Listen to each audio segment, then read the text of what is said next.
Okay, since there were no obvious mounting points on the top in that cabinet, we'll remove the bottom screws. There's two screws here that go back towards the bracket that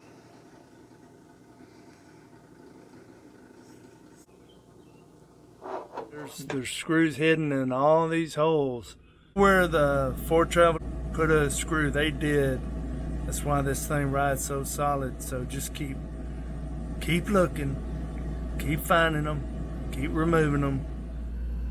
Okay, when you're sure that you have all the screws out along the top, give the microwave a tug and it'll come loose.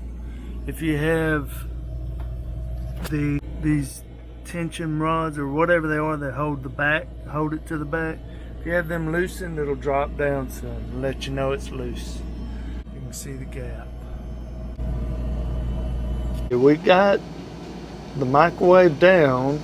It's swung down onto the pillows, which is really nice. It helps. Always have something under there to catch it.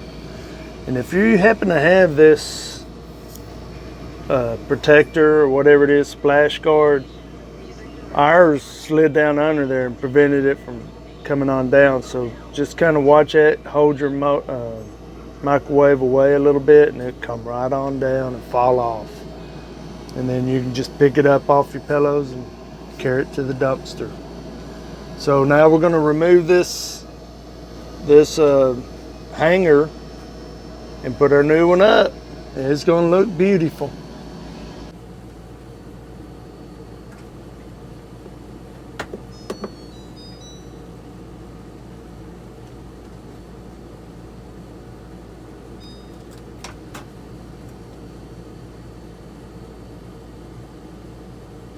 That's cool.